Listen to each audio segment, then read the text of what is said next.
22 años ha sido funcionario de Chevron.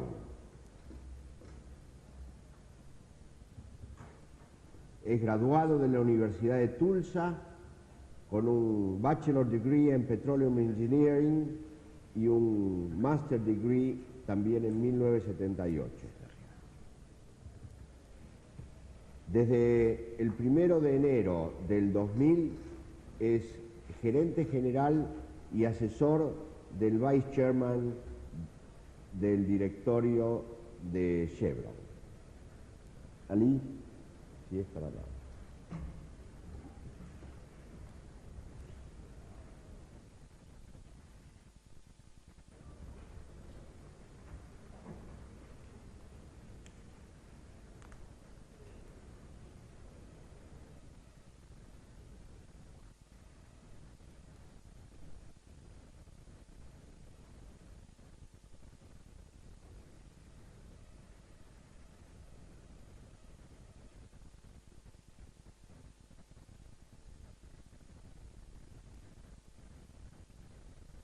Good afternoon, ladies and gentlemen.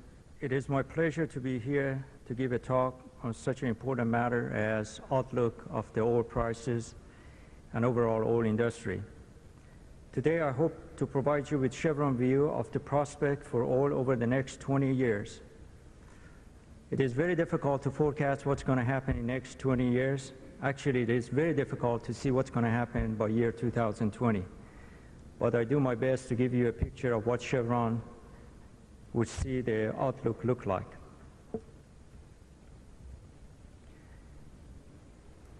The presentation topics are, I'll give you a little bit of background, talk about world energy supply and demand, talk about the resource base, OPEC versus non-OPEC, and current trend, how long would it last, and finally talk about a little bit what we see as a forecast for oil prices.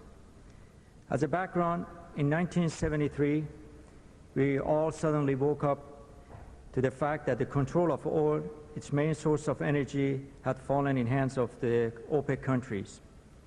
Every link in the chain of the energy supply and consumption has changed.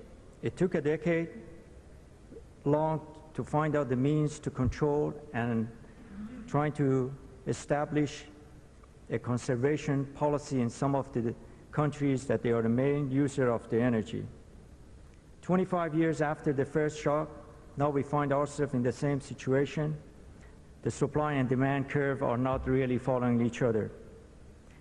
By 2010, the share of the total energy consumption account for the rich countries will fall to about 50%. However, the developing countries' consumption would grow from current 42% to much higher level.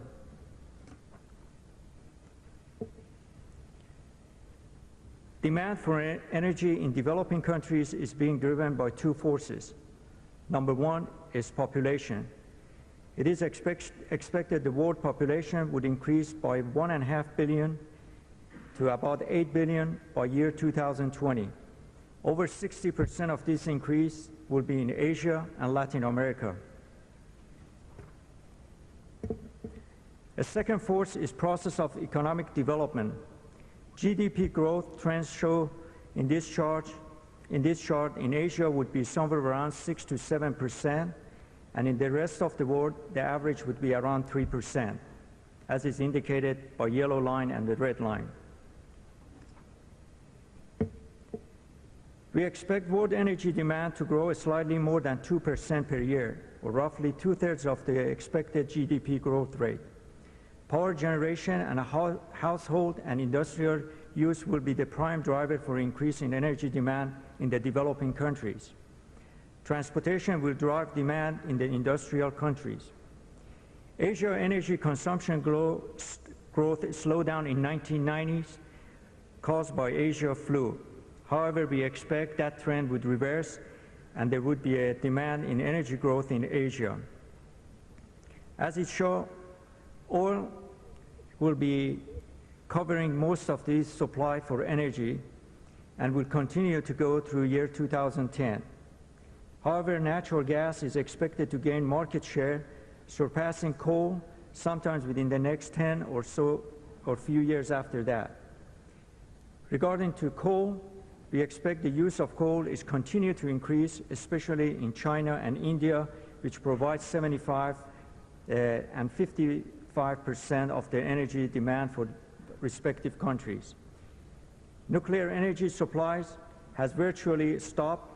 Growth is not there because of uncertainty regarding to safety, waste, and disposal of the nuclear energy.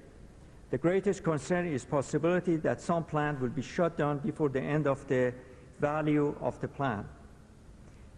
These two charts indicate the distribution of the resources and use in each part of the world, and on the right-hand side, it shows the segment of the energy that is being used. As you can see from this chart, by 2010, our base case forecast for the worldwide oil consumption will have reached nearly 100 million barrels per day. Some forecast is about 110. If you look at this chart, the total energy on OEB basis would be somewhere close to 200 million barrels equivalent. Gas and coal consumption would both be about 60% of this figure, and nuclear would be about 12%. Oil will grow at about 2% annually, while gas will grow at about 3%, and coal expected at 1%.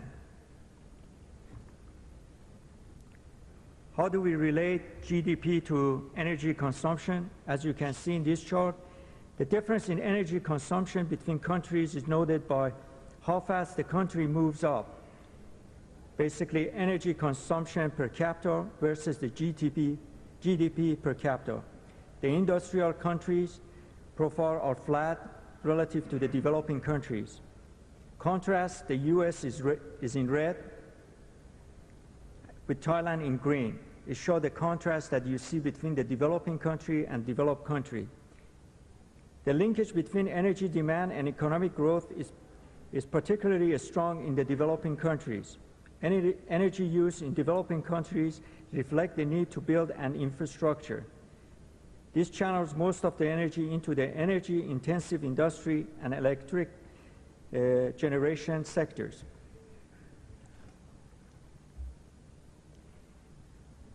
Energy intensity measures a country's consumption of energy versus its GDP. Energy intensities of the developing countries, the green line, are starting to peak and should begin to decline in the future. By comparison, energy intensities in the industrialized country, the red line, have been on the downward trend for years and are almost 30% below the 1970 level. The former Soviet Union countries, the yellow line, still have high level of energy consumption relative to their GDP. As the economics collapsed, energy consumption fell, and as a consequence, the former Soviet Union countries' consumption of energy increased relative to GDP. We now shift our attention from total energy demand to oil demand only. World oil demand growth in 2000 was 1.3%, or 1 million barrels per day, slightly below the growth in 1999. Since 1990, demand growth has an average of 1.4% per year, or about 1 million barrels per day each year. At the same time, former Soviet Union demand has dropped about 5 million barrels per day. Without the decline in the oil usage in the former Soviet Union, world oil demand would have been up by about 2.2% over 1990. The industrial countries currently represent 58% of the world oil consumption, a ratio that will decline to about 52% by 2010. Estimated demand growth from various consultants and government agencies are shown on the chart as a band. Most forecasters are at the top of the range, 2 to 2.5% per year growth in the oil consumption, which is equivalent to 1.5 to 1.75 million barrels per day. Asia has been key to a strong worldwide oil demand growth for the last decade. Even with the financial turmoil in some of the countries in the late 1990s, Asia accounts for 40% of 2000 oil demand growth. Based on forecasts before and after the Asia flu, and assuming that oil demand growth will strongly track economic growth, the trend line on the chart shifts downward due to the weak economic performance expected in 1998 and 1999. Post-2000, our expectation is that Asia will recover and would get back about 2 to 3 million barrels per day growth in oil consumption. Regarding former Soviet Union, consumption, the red line, was 9 million barrels a day during the 1980s, but has since dropped to less than half the amount. It was about 3.5 million barrels a day in 2000. The former Soviet Union country production profile, the blue line, has dropped about 12 million barrels to 7 million barrels per day, but oil production had bottomed and began to increase. In 2000, it was about 8 million barrels per day. The Caspian region promises to yield the most significant potential. Some estimated the proved and probable reserves in magnitude of 180 billion barrels. Production is currently constrained by lack of pipeline infrastructure and how quickly that production can be coming out of the former Soviet Union. After the necessary infrastructure is in place to support higher export, former Soviet Union production will increase to about 11 million barrels a day by year 2010, and much higher than that by year 2020. The range of the net former Soviet Union export is expected to be about 5 to 6 million barrels a day by year 2010. How all this demand growth work out on a region is shown on this chart. Projected absolute oil demand growth for the period of 2000 to 2010, shown as the blue column, is highest in Asia at about 8.6 million barrels per day, followed by North America at 3.6 million barrels, then Latin America and Europe by 2 million barrels a day. Actual demand growth for 1990 to 2000 period, shown as the yellow column, was also highest in Asia, second in North America, followed by Europe. Since 1985, oil demand in the developing world outside of Asia has been growing fast, but it began on a very small basis that made absolute volume change very small. The world will not run out of the oil in the foreseeable future. No supply crunch is anticipated in the foreseeable future.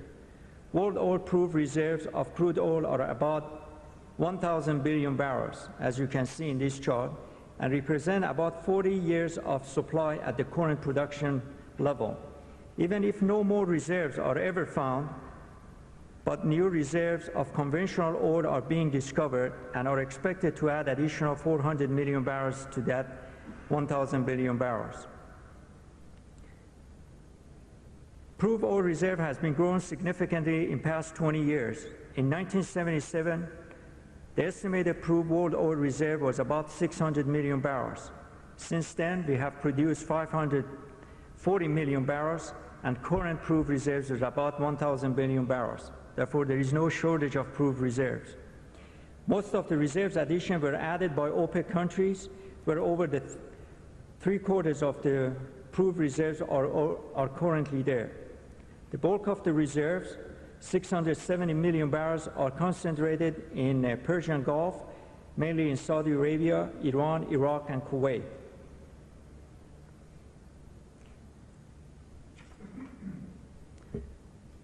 This chart shows the years of the supply of oil at 2000 production year. As you can see, expectation of reserves is coming from many ways. If technology and economics for enhanced oil recovery allow us, we'll be able to add additional reserve to the number that I presented early on. There are also huge reserves of extra heavy oil and oil shale that can eventually be produced. Obviously, we need technology, and we need a cheap technology to be able to recover that amount of reserves. Another factor is the production operating cost. As you can see in this chart, there are areas such as Saudi Arabia that production cost is $1 per barrel. And as you can see through the technology, what they call it, the North Sea average versus new North Sea, the operating costs drop over $2 a barrel. This is all contributed to the new technology, and as the operating costs declining, we'll be able to invest more money in developing of the new field and new resources.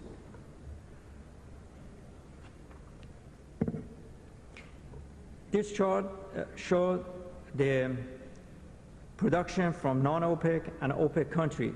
There is a great deal of uncertainty around future of non-OPEC production. As the previous slide showed, North Sea producers have been able to lower their production costs. Other non-OPEC producers have demonstrated the ability to increase the production and at least maintain reserve at the level that they maintain the decline. Our best guess production profile calls for solid increase in non-OPEC corresponding to our fair bullish oil price outlook. We believe that production comes from deep water and non-conventional recovery of the remaining reserve. Including former Soviet Union production, total non-OPEC production should hit 50 million barrels a day, sometimes around 2010. The fastest non-OPEC growing will come from Latin America, Brazil, Colombia, Argentina, and Mexico. China and former Soviet Union also going to be contributed. In West Africa, Angola provided a strong increase. However, that would be balanced by decline in other West Africa countries.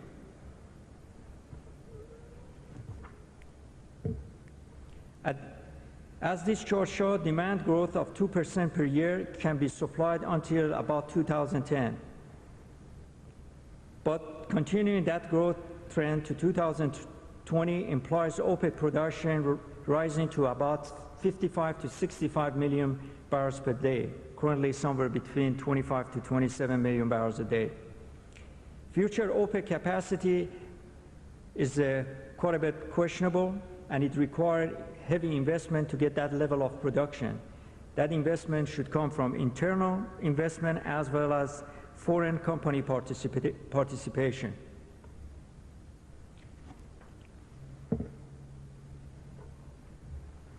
This slide shows that the industrialized country currently account for about half of the CO2 emission. Some technology that could help achieve the goal of fewer emission via less energy use will include hybrid cars using oil and electric, higher mileage cars, and lower emission engine technology. Also, another factor in lowering the emission system would be gas to liquid technology that most of the companies currently are pursuing. This chart shows the WTI price since 1990. Note that over this period, prices has been quite sensitive and have ranged from $35 a barrel during the Gulf War to as low as $11 per barrel in 1999, and back to about $35 a barrel that we have seen recently. The big question is, what will be the price in the future?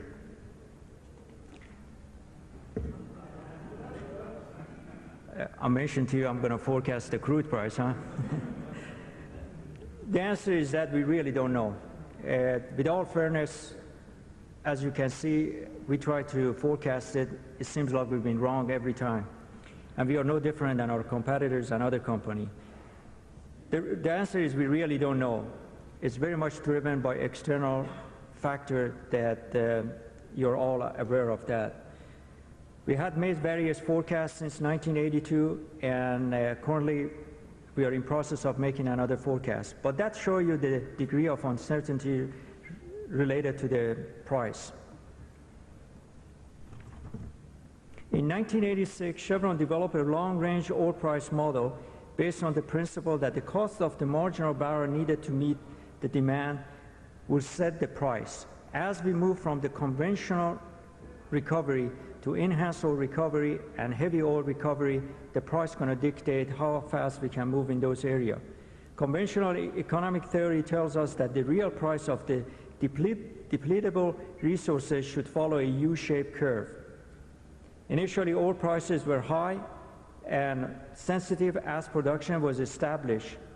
As you can see, in 1860, the crude price on $1998 was somewhere around $70 a barrel. A long period from 1880 through 1973 followed with a flat to decline real price, driven by the technology efficiency improvement in both production and consumption. Since the period, the spike of 1973 and 1979, prices had again flattened. Ultimately, as conventional oil begins to approach depletion, price would rise in the real term to support the production of more expensive reserves, such as enhanced oil recovery, extra heavy oil, as well as deep water development. When prices finally do rise to that level, we expect that the price is going to decline as technology matures. If our demand projections are right, after 2010, conventional oil depletion should reach to the point where the prices rises is real. When that's going to happen, our expectation is somewhere between 2010 to 2015. Again, I want to reiterate that at the moment it's very difficult to forecast what would be the price in the future. However, we can forecast a couple of things. The population is going to grow, the demand for energy is going to grow, and most of that demand is coming from the developing countries. Thank you very much.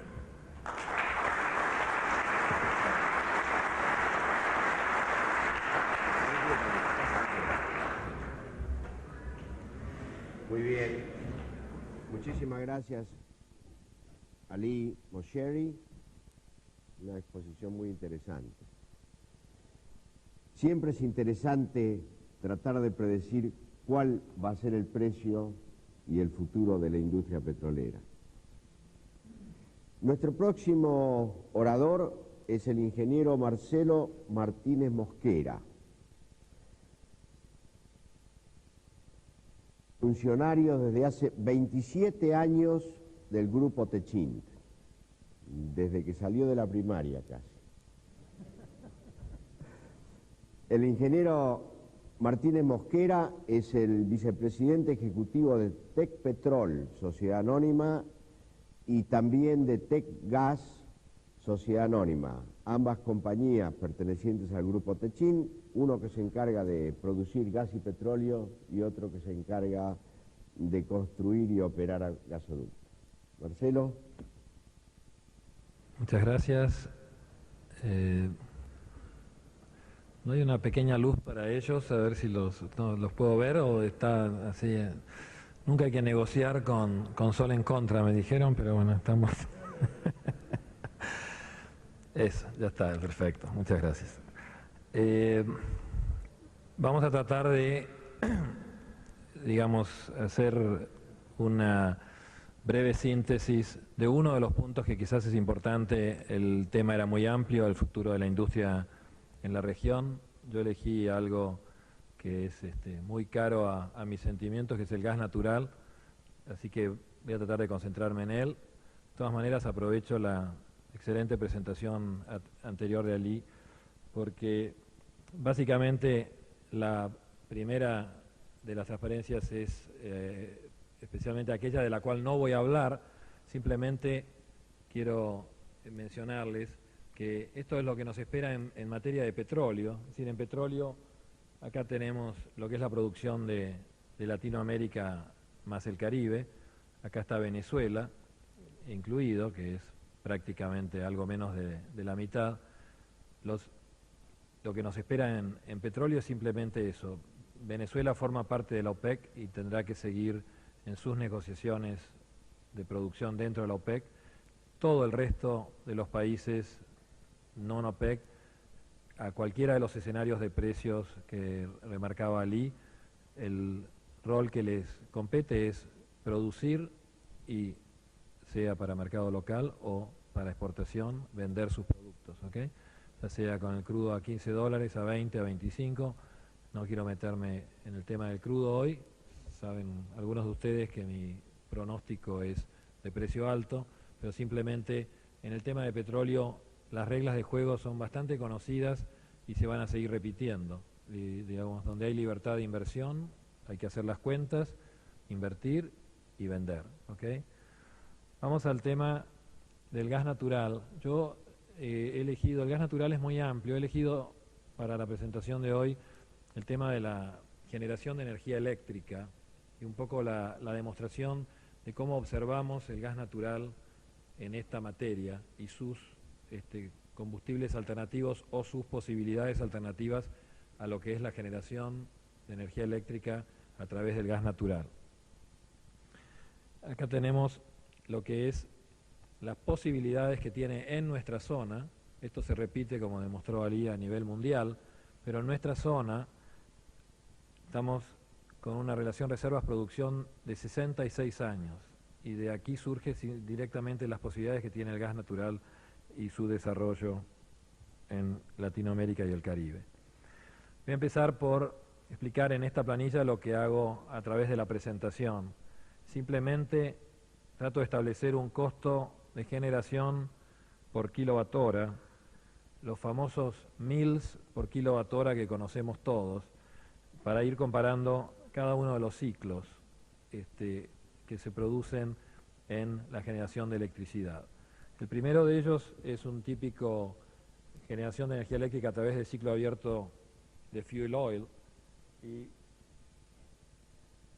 tratamos de determinar primero un costo variable del combustible a través de los valores lisa y llano de lo que vale el combustible en una import parity para la región, su consumo, su poder calorífico y obtenemos un valor por kilowatt hora que es el valor variable del combustible, que en este caso para el fuel oil es de $45 por megawatt hora, ¿okay? O 45 mils. Luego tenemos un costo variable de operación y mantenimiento, que es en el orden de los 4 mils. Y luego lo que hacemos es agregarle el valor de la inversión, que es lo que hace que sea muchas veces diferente generar energía eléctrica a través de uno u otro método. ¿Okay? Y el valor de la inversión lo amortizamos en 20 años, utilizamos una tasa bastante estándar que es de 12% anual y lo llevamos a, digamos, con una generación de 80% a lo largo de todo el año, también bastante aceptado para hacer comparaciones. Lo llevamos también a un valor de dólares por kilowatt hora, ¿okay? En este caso dólares por megawatt hora o mils por kilowatt hora. Para el caso del fuel oil tenemos lo que cuesta invertir, que es $800 por kilowatt, eso sí, y después lo que lo he dicho, llevarlo eso a una amortización anual, esto da un concepto de $15 por megawatt hora, que se utiliza para amortizar la inversión de capital. La suma de los tres conceptos nos da $64 por megawatt hora. Esto es lo que en nuestro análisis costaría hoy hacer una nueva usina, comprar el fuel y generar energía eléctrica a los valores de fuel de hoy. Esto está hecho con un WTI de aproximadamente $25, ¿okay? No es ni los 30 de hace 2 o 3 meses, ni los 12 o 15 dólares de hace 2 años. Es un valor que consideramos hoy razonable de $25 para el West Texas, lo llevamos a su equivalente en fuel y lo colocamos aquí. ¿Okay? Esto entonces es generar energía eléctrica con fuel oil. Ahora vamos más rápido, pero estamos haciendo lo mismo para carbón y entonces colocamos la importación de carbón, colocamos las kilocalorías del carbón, colocamos el valor del costo variable del combustible, que es bajo en el caso del carbón, es 16 mils, ¿no es así? Un costo variable de operación y mantenimiento nos da 4, y luego hacemos lo mismo, la inversión en usinas, generación de energía eléctrica por carbón hoy es importante, por todas las restricciones ecológicas que también existen, es alrededor de $1.500 por kilowatt. La presbicia, a pesar de la juventud que me atribuyó Luis, la presbicia ya está totalmente en marcha. $1.500 por kilowatt, y llevado esto en los 20 años nos da $29 por megawatt hora, o 29 mils. La suma está en el orden de los 49 mils para generar 1 kilowatt hora. ¿Okay? Hacemos lo mismo para nuclear. Nuclear tiene una serie de características adicionales, así que no es menester mencionar aquí, pero que simplemente